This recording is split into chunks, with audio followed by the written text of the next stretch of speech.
Hi అండి, welcome to Rekha recipes. ఈరోజు మన ఛానల్లో కొబ్బరి పాలతో చేసిన కోడి పులావ్ చేసుకుందాం. ముందుగా కొబ్బరికాయని తీసుకొని దాన్ని ముక్కలుగా తీసుకోవాలి, చిన్న చిన్న ముక్కలుగా తీసుకోవాలి. వాటిని బాగా వాష్ చేసుకొని ఇంకా చిన్న ముక్కలుగా కోసుకొని ఒక మిక్సీ జార్లో తీసుకోవాలి. ఇలా తీసుకున్న వాటిలో కొంచెం వాటర్ వేసుకొని మెత్తగా మిక్సీ పట్టుకోవాలి.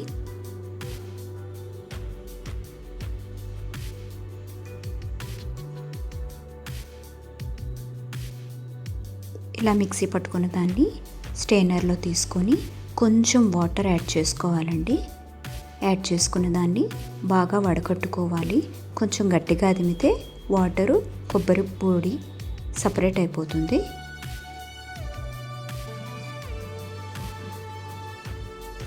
ఈ తీసుకున్న కొబ్బరి పాలని మనం పులావ్లో వాడుకుంటామండి.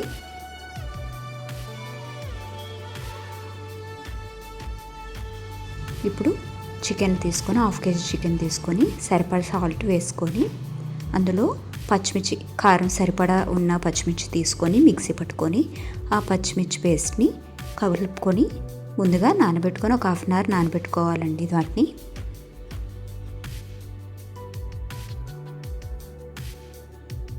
ఒక గ్లాస్ బాస్మతి రైస్ని తీసుకొని దాన్ని బాగా వాష్ చేసుకొని ఒక గ్లాస్ నీళ్ళు వేసుకొని నానబెట్టుకోవాలి.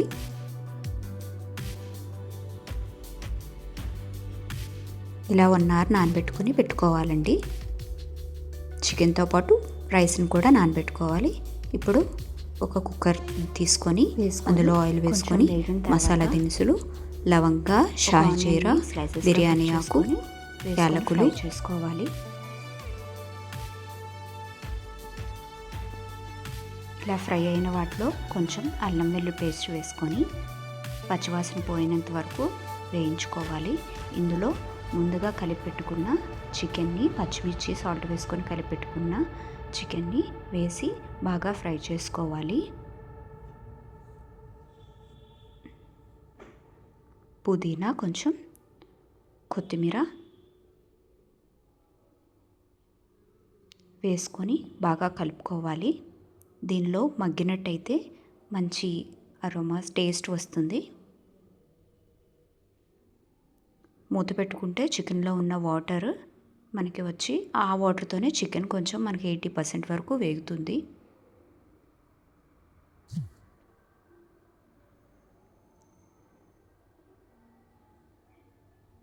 ఇలా వాటర్ వస్తుంది. దాన్ని మనం కలుపుకుంటూ చికెన్ మొత్తాన్ని ఫ్రై చేసుకోవాలి. కొంచెం దగ్గర పడిన తర్వాత ముందుగా నానబెట్టుకున్న బాస్మతి రైస్ని వాటర్ సపరేట్ చేసుకొని రైస్ వేసుకొని మొత్తం కలిసినట్టు కలుపుకోవాలి. ఇందులో కొబ్బరి పాలు ఒక గ్లాస్ తీసుకున్నాం కాబట్టి 1.5 గ్లాసు కొబ్బరి పాలు తీసుకొని బాగా కలుపుకొని సాల్ట్ సరిపోయిందో లేదో దానికి చూసుకొని ఇప్పుడే వేసుకొని కుక్కర్ మూత పెట్టుకోవాలి.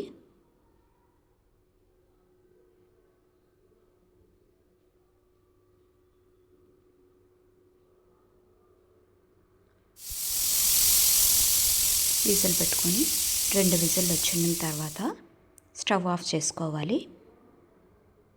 అంతే, మన కొబ్బరి పాలతో కోడి పులావ్ వేడివేడిగా తింటే ఇంకా దీనికి కాంబినేషన్ ఏం అవసరం లేదండి. కమ్మగా ఉంటుంది.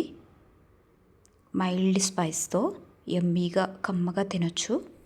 మెత్తగా ఉడికిన చికెన్ ముక్కను తీసుకొని ప్రతి ఒక్క అన్నం ముద్దలో పెట్టుకొని తింటే యమ్మీగా భలే ఉంటుంది. ఆ టేస్ట్ ఇంకా చెప్పలేము.